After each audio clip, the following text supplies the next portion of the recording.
that's a nice fish right there. Little Cinco bass. Oh, yeah. I'm telling you what, that is fun. Go ahead, buddy. One more. Ah! Dance across that water. Oh my goodness. Come on.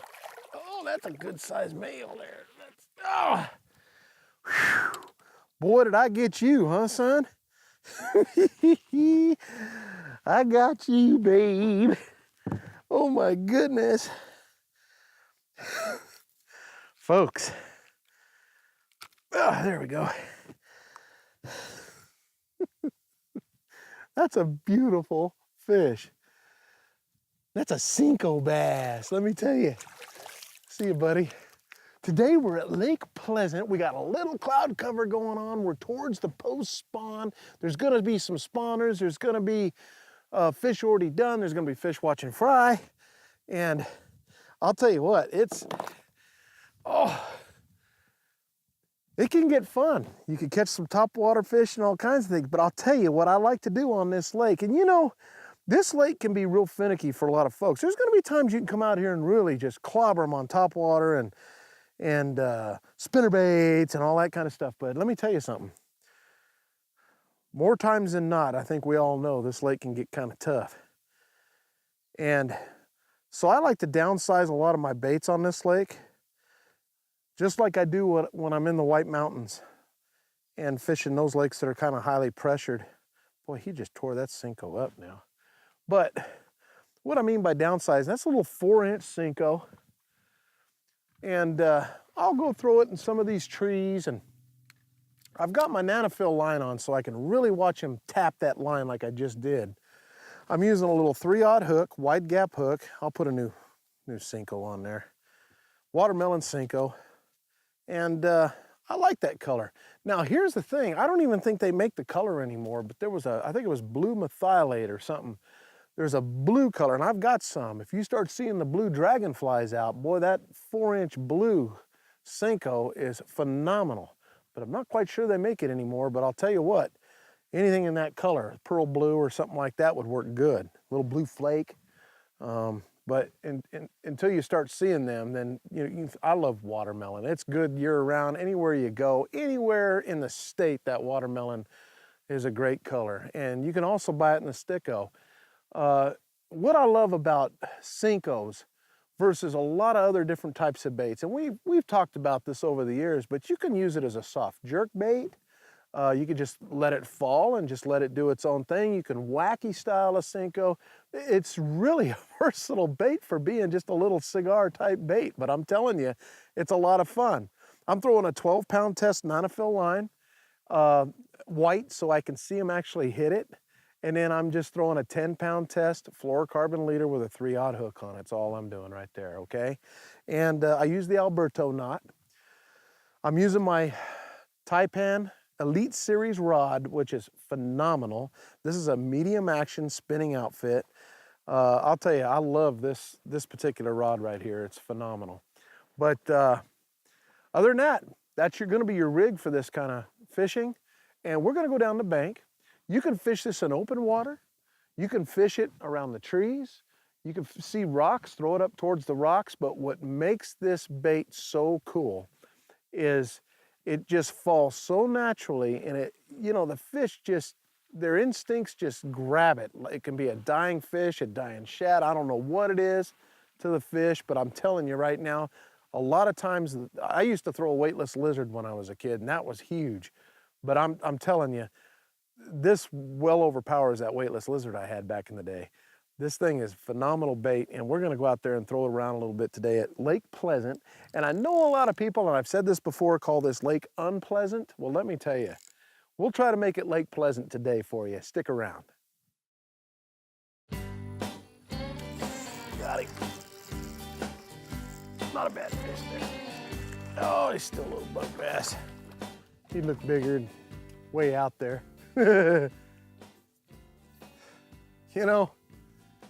One thing that's very important to remember is not to overlook the deeper trees as well. You know, bass utilize cover for ambush areas, you know, where they can ambush prey. So that's why it's important to try to flip to every tree. It doesn't mean that every tree is going to have a fish in it. But if you flip to enough of them or pitch to enough of them, you're gonna get bit because they'll use it. The fish that are aggressive or they're using it for, you know, like I said, to ambush prey, and they'll hide in those trees and they'll wait for something to swim by and they'll just come right out and grab it. And so that's why it's important to make sure that you don't miss any of the trees, even the ones like when you're out in the middle of a cove and you see them sticking up in the middle of the cove. A lot of times you bigger fish might be hanging out there. You know, so you want to make sure that you pitch to all of them. Give them a fair shake because, I'll tell you what, you never know what might happen on the end of your line when it comes to a big bass. Or it pays to go ahead and pitch to all of them, because if the trees are sticking out of the water, I don't care if it's 20 or 30 foot deep. Like up at Willow Springs where I live, we'll have trees in 30 foot of water and there's still bass hanging on them. I mean, there's just, you got to throw at them. So it's real important to remember that. Don't worry about not getting snagged up. You know, I mean, that's one of the main worries. You know, with me guiding with the Arizona Fishing Guides, taking folks out, the one thing I've really noticed is when they're casting, they try to cast away from the cover. And that's where the bass are gonna be. And so you wanna be sure that, you know, you'll learn how to cast better the more you get hooked up, I guess. The more you cast, the better you'll get. But if you're not in those areas, getting snagged up once in a while, you're not in the areas to catch fish. You know, you want to be in those areas. Just like that one. There's a little bit better fish right there. Little Seco bass. Oh yeah, look at that. That's that deeper tree I was telling you about. Got a little bit bigger fish coming on. Look at that. All right. Yeah. You're done. Come on. I didn't retie after that last fish, so I'm kind of taking him easy. Done? All right, you ain't that big. Come on. There you have it. Now, he ate the bait. That fish literally ate the bait. Let me get out of this tree here that we're getting into. Here's the deal. Precisely what I just said just happened. And what happened is that fish was in the deeper part of the lake. We're off on a little bit more bluffier stuff, and you can see where these bushes are sitting out a little bit farther, about 8 foot of water. So as it drops off, you don't want to miss those, because that's sometimes where the bigger fish are. Whew. So that's big key. I'm gonna have to tie on a new leader and everything. We will get her done. That fish schooled me a little bit.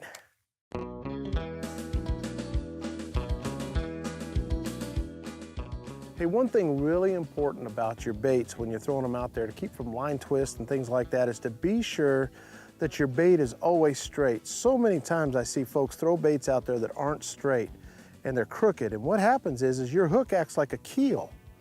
And what ends up happening is when you reel it in, it'll just come in fine. But if it's all bent up, like say something like this or whatever, you know, if your lure's bent, it's not hooked up right, it's gonna swivel around as you bring it in. And when you do that, what it's gonna do is twist your line, and you're gonna create a lot of line twist. So that's really important to be sure that you remember to make sure that the hook is straight in the bait. That way when you're bringing it in, and the hook lays straight, just like so, okay? You want it to look as natural as possible. So I'll bring that back up and just bring it right in so, like that. And you wanna make sure it doesn't turn on you. Because if it turns on you, what's gonna happen is, like I said, you'll twist your line, and then that creates for a nightmare of a day. And I'll tell you something else, a braid goes a long ways. This Nanofill, I love it, and it helps keep from line twist. Another thing that'll help you from line twist is to be sure that when your drag is going out that you're not reeling. Because if you're reeling while your drag is going out, then all you're doing is twisting your line. So let your drag go out, or either that or tighten it down a little bit, get it where it's just right, and that way you're not actually reeling when the fish is actually fighting you. and that'll help you keep from a lot of line twist. We all have that issue, but I'll tell you, it sure helps a lot if you remember that. He's on there. Got him. Oh, that's a lot better fish out there in that deeper water. Ooh, yeah, that's what I'm talking about, son. That's a lot better fish out there, and I just retied all my line. Look at that fish. Yeah, that's a good fish. Look at there. Come on, baby. Come on. That's a Senko bass. Yeah! Little Lake Pleasant bass. Those deep trees are holding some of the bigger fish sometimes. Look at that beautiful fish. Oh, all right. Those are the kind of fish you want in a tournament here at Lake Pleasant. Let me tell you, those will go a long way right there, baby. Folks, I'm telling you, I was just getting ready to kind of explain how I was working my bait till I got rudely interrupted there. But I won't complain. You know, I was talking earlier about that blue Senko. I just put it on because I ran out of the watermelon. That's another thing is I'll tell you something else that's important. Having confidence in the baits that you throw, that's huge. So when you get different colors, try them. You know, if you go to the Sticko, the Bass Pro Sticko, they look like the Senko. They've got them in Houdini colors. I love that Houdini color, you know, and this is that blue methylate that is just incredible. I think that's what it's called. Matter of fact, that one's dead, so we'll pull one more out. I had a bag of those. Oh, it doesn't say because I've had them so long. I don't know if they make them anymore, but I'll tell you what, when the blue dragonflies are out, you want to throw something with a little blue. Blue is a good color. Bass like blue. Black and blue really is a good color. I was just getting ready to explain how I work my bait. Would have been perfect. Here we go. Okay, we got that bait on straight. But if you notice what we were just talking about, that's the bush I just caught that big fish out of. We didn't even toss to the back bush. And that's something else to remember. Always toss to the front bush. That way you're not spooking nothing on the back bush if there's something back there. So I'm gonna toss out there again just to see if there might have been a couple. Well, there we go. Okay, I got out there. Let your line lay on the water, because if you try to keep your line tight, what'll happen is the lure will actually pendulate. It'll come straight under the boat. So you want your line to lay on top of the water. Plus, that's how you use that white nanofil so well, like a bobber. You'll see them thump it. And when they don't hit it, then you just kind of slow pull drag on that bait. I can feel it coming over top of the trees and things like that. And then I'll let it fall again, and I'll let that line lay on top of the water. Now, a lot of times when that bass grabs it, unless you're pulling it and you feel him grab it, when it's falling, you'll actually see the line pop. Or, you know, when the bass flares its gills and sucks that bait in, that line will pop, and it's like a bobber. It's awesome. That's when you know he's got it. Doesn't happen all the time, but most of the time. If I'm really watching my line, I can tell whether I got bit or not on the fall. Now, in saying that, a lot of times I'll get bit on the pull. So I'll throw out there, I'll let it fall to the bottom, and if I don't get bit, I'll just kind of slow drag it across the bottom. Sweep your rod tip. Always sweep your rod tip. And it's almost like working that wacky Senko, except for this is rigged up to where it's weedless, Texas rigged, okay? The old Texas rig, what they call the Texas rig. Actually, Texas rig actually comes with a sinker on it and all that, but we call it weedless. We're rigging it up weedless, okay? So it's not wacky style, it's weedless. To throw a wacky rig in there, you gotta have a heck of a touch to be able to feel that hook. If you're using an open hook, or even the hooks that I use, those owner hooks, you gotta really have the touch to feel it, you know, without getting hooked up on a tree constantly. So that's why I'll have two different kinds of Senkos hooked up a lot of times on lakes. This particular lake, I don't really worry about it too much. I'll throw this one that's weedless.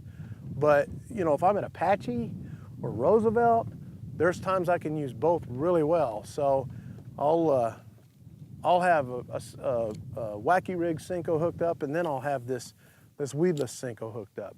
And it falls a little bit differently with the Wacky style, so it really falls nice. Hey folks, one thing that's really important to remember about bigger lakes like Lake Pleasant, even Apache or Roosevelt Lake, is to remember that in the springtime, there's a couple of phases going on with these fish. A lot of times when you go to the backs of some of these coves and you're seeing 67, 69 degrees in that area, and you're seeing fry, and it seems like the bass have already spawned, usually that means on the main lake they haven't done it yet or they're doing it. So I mean, you've got those certain phases you can work through, so you can progressively go through the lake and go, okay, that lake's, the lake on that side is warmer now. They've already pretty much gone through. They've gone through the spawn, and now they're just gonna go through the spawn on the, say, the main lake, where it's deeper, clearer, or, you know, just deeper water in general where it's cooler. So things like that to remember is that you can always figure that out to find spawning fish or go to the post spawn.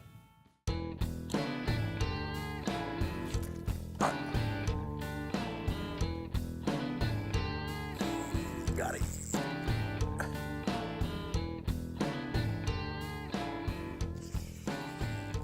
Told you.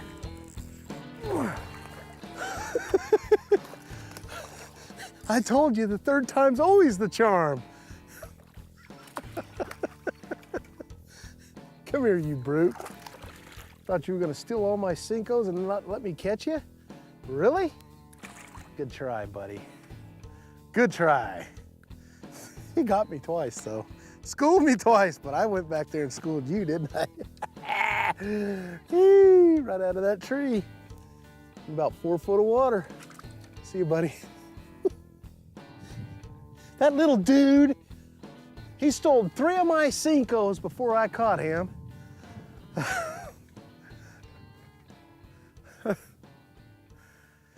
Something else to think about too is this time of year when they're up that shallow, that green brushy stuff, boy, they like that for a lot of cover. You know, that provides a lot of shade, a lot of cover. Look at the shade that provides versus the sticks without it, without the brush without it. Doesn't mean they won't be in that, but when they're really hiding out and really getting aggressive, sometimes you can catch them out of those green bushes a lot faster.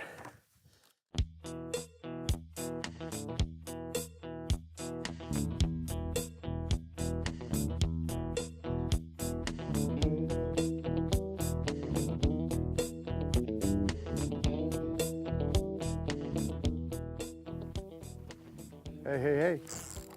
Got him. Oh, little fish, but I'll take him. Look at that. He went after that blue Senko, and I lost it too, my last one. Look how little that fish is. You know, we came out to the main lake just to see what it looked like. It's a lot clearer, and just as I thought, the water temperature out here is a lot colder, so the fish out here would probably be more doing the spawn versus back there, you're in the post spawn. So you got all kinds of things that you can do here at Lake Pleasant. I've had a great time on the lake. I'll tell you what, Senkos work year round, but this time of year especially is a lot of fun up in the shallows around those bushes and trees. You'll catch a lot of fish with it. Just remember this time of year to put them back, huh? Till next time, we'll see you on the water. I'm Johnny Johnson. Now, see, that's what I'm talking about, folks.